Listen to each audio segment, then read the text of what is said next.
안녕하세요, 여러분. 라라 책방입니다. 오늘은 20세기 문학사에서 가장 중요한 작품 중 하나로 손꼽히는 조지 오웰이 1984에 대해 이야기해 보려 합니다. 이 소설은 출간된 지 70년이 넘었지만 오늘날에도 여전히 우리 사회에 깊은 통찰을 제공하는 놀라운 예언서와 같은 작품입니다. 먼저 작가 조지 오웰에 대해 알아보겠습니다. 조지 오웰은 본명이 에릭 아서 블레어로 1903년 인도에서 영국인 부모 사이에서 태어났습니다. 그는 영국 제국주의 시대의 식민지 관리의 아들로 태어나 이튼 칼리지라는 명문 학교를 다녔지만 경제적 어려움으로 인해 대학에 진학하지 못하고 버마의 식민지 경찰로 일하게 됩니다. 이 경험은 오웰에게 엄청난 영향을 미쳤습니다. 그는 식민지 경찰로서 억압하는 자의 입장에 서 있었지만 동시에 그 시스템의 부조리함과 잔인함을 목격하며 깊은 회의감을 느꼈습니다. 결국 그는 5년 만에 경찰직을 그만두고 작가의 길을 걷기로 결심합니다. 오웰은 스페인 내전에 참전하여 파시즘과 싸웠고 이 과정에서 목에 총상을 입기도 했습니다.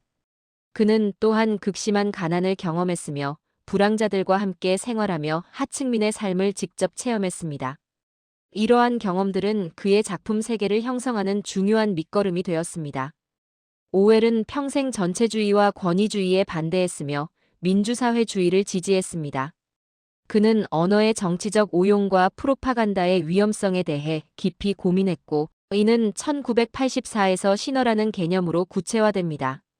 안타깝게도 오웰은 1950년 결핵으로 46세의 젊은 나이에 세상을 떠났지만 동물농장과 1984를 통해 영원히 살아있는 작가가 되었습니다. 이제 1984의 내용을 자세히 살펴보겠습니다. 소설의 배경은 1984년 영국, 정확히는 오세아니아라는 초강 대국의 수도 에어스트리번입니다. 세계는 오세아니아, 유라시아, 동아시아 세 개의 전체주의 국가로 나뉘어 끊임없는 전쟁을 벌이고 있습니다. 주인공 윈스턴 스미스는 39세의 평범한 당원으로 진리부에서 일하며 과거의 기록을 조작하는 일을 합니다. 오세아니아는 빅브라더라는 절대 권력자가 지배하는 사회입니다. 물론 빅브라더가 실제로 존재하는지는 아무도 모릅니다. 중요한 것은 그가 상징하는 당의 권력입니다. 이 사회는 텔레스크린이라는 양방향 감시 장치로 모든 당원을 24시간 감시합니다. 사생활은 존재하지 않으며 심지어 생각마저도 통제됩니다. 사상죄라는 개념이 있어서 당에 반하는 생각을 하는 것만으로도 범죄가 됩니다. 윈스턴은 표면적으로는 충성스러운 당원이지만 내면에서는 당과 빅브라더에 대한 증오를 품고 있습니다. 그는 금지된 일기를 쓰기 시작하며 이것만으로도 사형에 해당하는 범죄입니다. 그가 일기에 쓰는 첫 문장은 빅브라더 타도입니다. 윈스턴은 직장에서 줄리아라는 젊은 여성을 만나게 됩니다. 처음에는 그녀가 사상경찰의 스파이가 아닐까 의심하지만 줄리아가 그에게 사랑한다는 쪽지를 건네며 상황은 반전됩니다. 두 사람은 비밀리에 만나기 시작하고 사랑을 나눕니다. 이건 역시 엄청난 범죄 행위입니다. 당은 성적 욕망조차 통제하려 하며 성관계는 오직 당을 위한 자녀 생산의 수단으로만 허용됩니다. 윈스턴과 줄리아는 골동품 가게 주인 체링턴의 도움으로 텔레스크린이 없는 은신처를 마련하고 그곳에서 비밀스러운 만남을 이어갑니다. 윈스턴은 당 내부의 고위 간부인 오브라이언이 저항 조직인 형제단의 일원이라고 믿고 그에게 접근합니다. 오브라이언은 윈스턴과 줄리아를 환영하며 그들에게 형제단의 리더인 골드스타인이 쓴 책을 건네줍니다. 하지만 이 모든 것은 함정이었습니다. 오브라이언은 실제로는 사상경찰의 고위 요원이었고 체링턴 역시 사상경찰이었습니다. 윈스턴과 줄리아는 은신처에서 체포되어 사랑부라는 고문기관으로 끌려갑니다. 사랑부에서 윈스턴은 끔찍한 고문을 당합니다. 오브라이언은 직접 그의 고문을 감독하며 윈스턴을 육체적으로 뿐만 아니라 정신적으로도 완전히 파괴하려 합니다. 오브라이언이 원하는 것은 단순한 복종이 아니라 진심으로 빅브라더를 사랑하게 만드는 것입니다. 고문 과정에서 오브라이언은 윈스턴에게 충격적인 진실들을 말합니다. 당은 권력을 위한 권력을 추구하며 영원히 지배하기 위해 존재합니다. 우리는 당신의 이익을 위해 권력을 추구한다고 주장하지 않는다. 우리는 권력을 위해서만 권력을 추구한다고 말합니다. 윈스턴은 모든 것을 부정당하고 심지어 225라는 명제까지 받아들이도록 강요받습니다. 객관적 진실이란 존재하지 않으며 당이 말하는 것이 곧 진실이라는 것을 인정하게 됩니다. 마지막으로 윈스턴은 101호실이라는 곳으로 보내집니다. 이곳에서는 각 개인이 가장 두려워하는 것을 이용한 고문이 이루어집니다. 윈스턴의 경우 그것은 쥐였습니다. 얼굴에 쥐가 가득한 우리를 씌우겠다는 위협 앞에서 윈스턴은 마침내 무너집니다. 그는 줄리아에게 해라. 나에게는 하지 마라. 줄리아에게 해라. 라고 외치며 자신이 가장 사랑하는 사람을 배신합니다. 이것이 당이 원했던 것입니다. 완전한 배신, 완전한 굴복. 윈스턴은 석방되지만 이미 그는 완전히 다른 사람이 되어 있습니다. 그는 체스트넛 트리 카페에서 하루 종일 빅브라더의 승전보를 들으며 진을 마십니다. 소설의 마지막 장면에서 윈스턴은 텔레스크린에 나타난 빅브라더의 얼굴을 바라봅니다. 그는 자신과의 오랜 투쟁이 끝났음을 깨닫습니다. 그는 빅브라더를 사랑했다. 이 문장으로 소설은 끝납니다. 가장 절망적이고 암울한 결말입니다. 1984를 읽으며 가장 깊이 느낀 것은 자유의 소중함입니다. 우리는 일상에서 자유를 당연하게 여기고 살아갑니다. 생각의 자유, 표현의 자유, 사랑할 자유, 심지어 혼자 있을 자유까지도요. 하지만 이 소설은 그 모든 자유가 얼마나 쉽게 박탈될 수 있는지를 보여줍니다. 윈스턴이 일기를 쓰는 장면에서부터 저는 숨이 막히는 듯한 긴장감을 느꼈습니다. 자신의 생각을 글로 쓰는 것, 우리에게는 너무나 자연스러운 이 행위가 사형에 해당하는 범죄라니. 이것이 얼마나 끔찍한 억압인지 실감하게 됩니다. 특히 인상 깊었던 것은 언어의 파괴입니다. 신어라는 개념을 통해 당은 언어 자체를 단순화하고 축소시킵니다.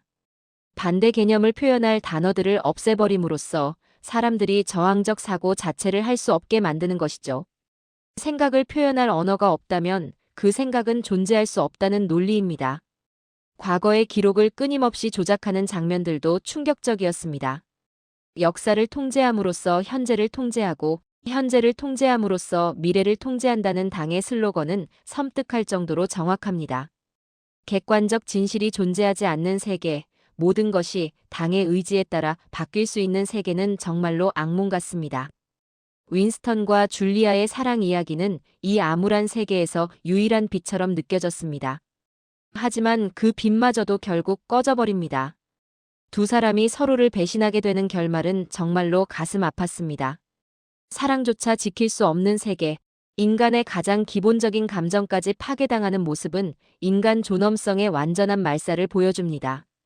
오브라이언이 윈스턴을 고문하며 하는 말들은 권력의 본질에 대한 가장 솔직하고 끔찍한 고백입니다.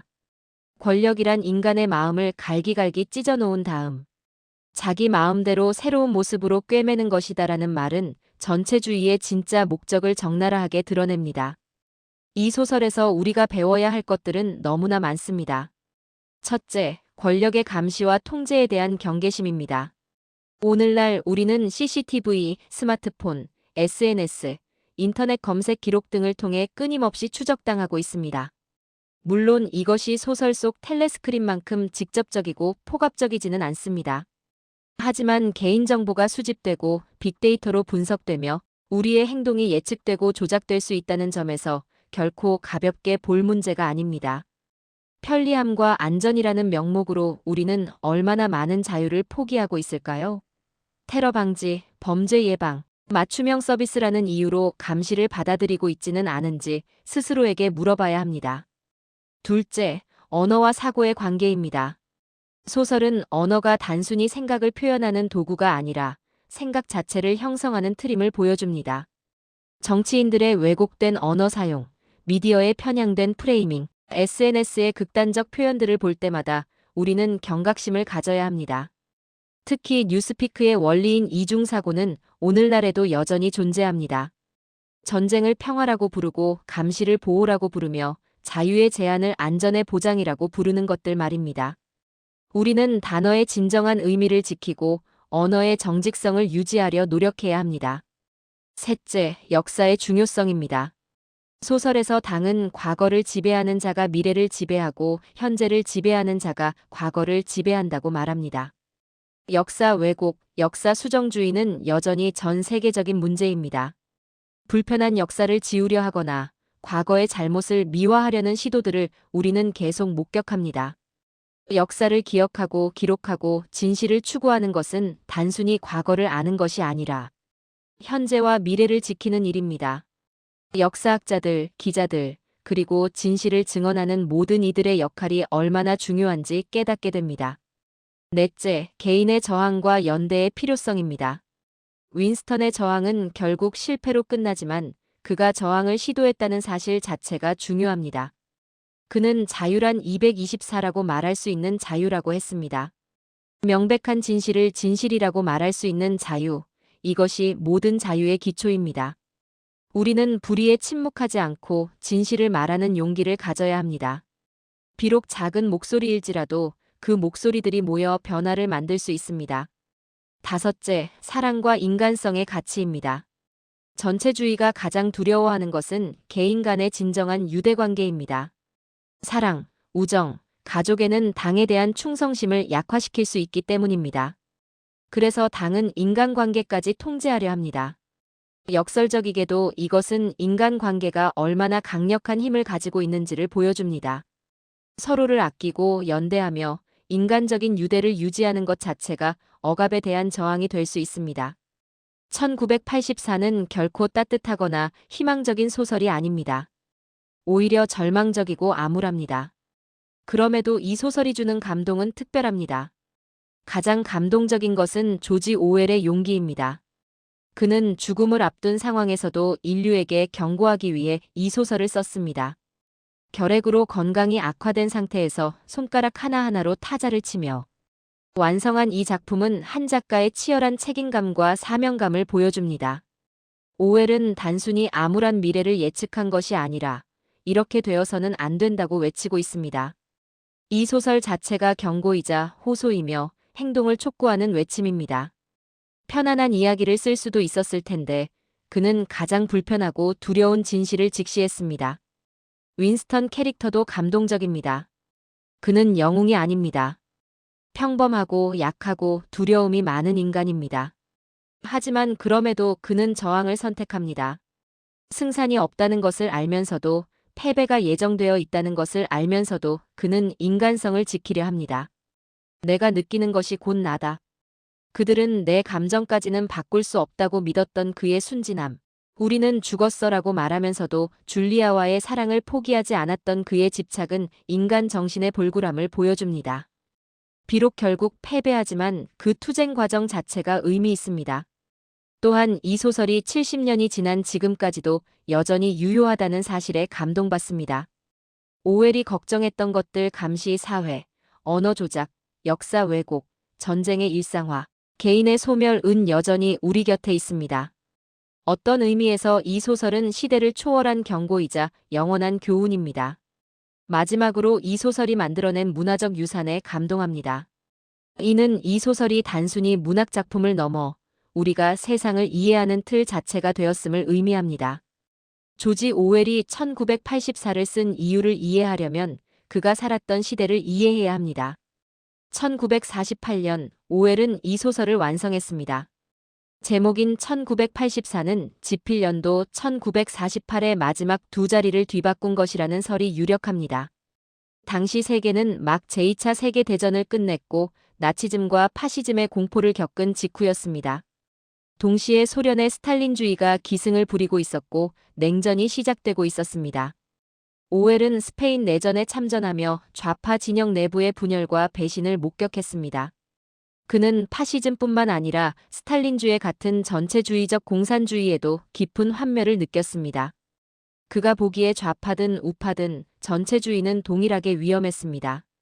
오웰의 첫 번째 의도는 전체주의에 대한 경고였습니다. 그는 권력이 어떻게 개인을 완전히 파괴할 수 있는지, 국가가 어디까지 인간을 통제할 수 있는지를 극단적으로 보여주고자 했습니다. 빅브라더라는 상징은 특정 독재자를 지칭하는 것이 아니라 모든 형태의 전체주의 권력을 대표합니다.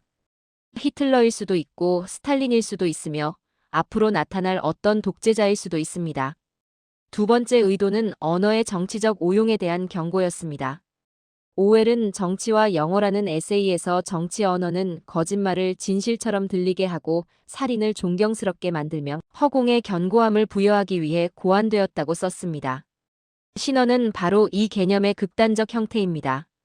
생각할 수 있는 단어 자체를 없애버림으로써 저항적 사고를 불가능하게 만드는 것이죠. 오웰은 프로파간다와 선전의 위험성을 누구보다 잘 알고 있었습니다. 진리부가 하는 일 역사를 조작하고 통계를 왜곡하며 끊임없이 거짓말을 진실로 만드는 일은 당시 전체주의 국가들에서 실제로 일어나고 있던 일들을 반영한 것입니다. 세 번째 의도는 개인의 자유와 존엄성의 중요성을 강조하는 것이었습니다. 윈스턴의 투쟁은 비록 실패로 끝나지만 그 자체로 의미가 있습니다. 인간에게는 생각하고 느끼고 사랑할 권리가 있다는 것, 그리고 그것이 침해당할 수 없는 기본권이라는 메시지를 전달하고자 했습니다.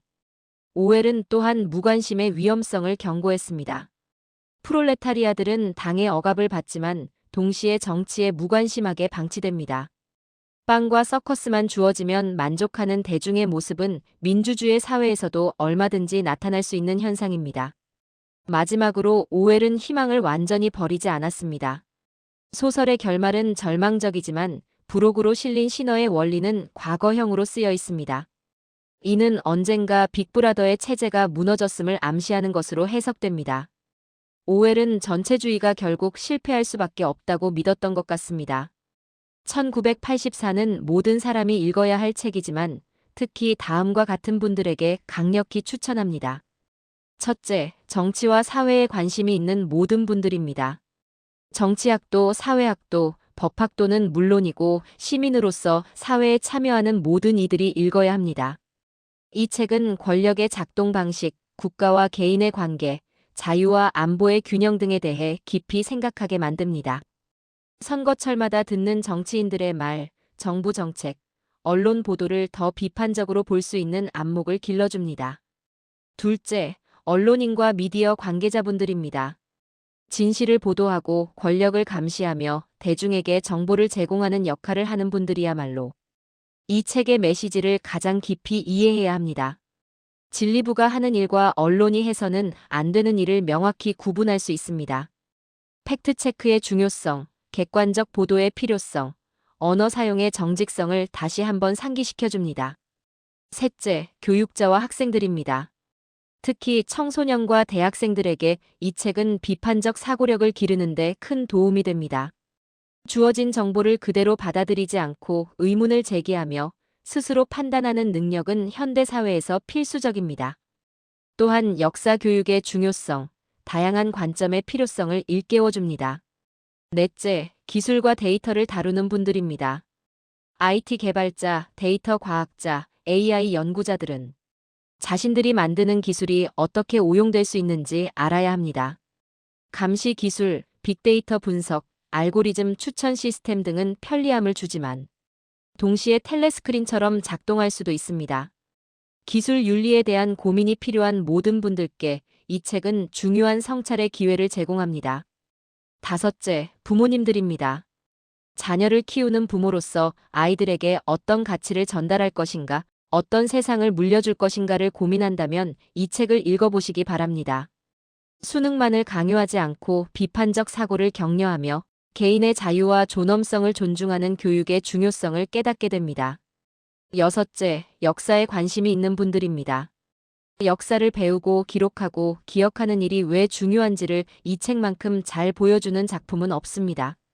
역사 왜곡의 위험성, 집단 기억의 조작, 과거 지우기의 정치학을 이해하고 싶다면 반드시 읽어야 합니다.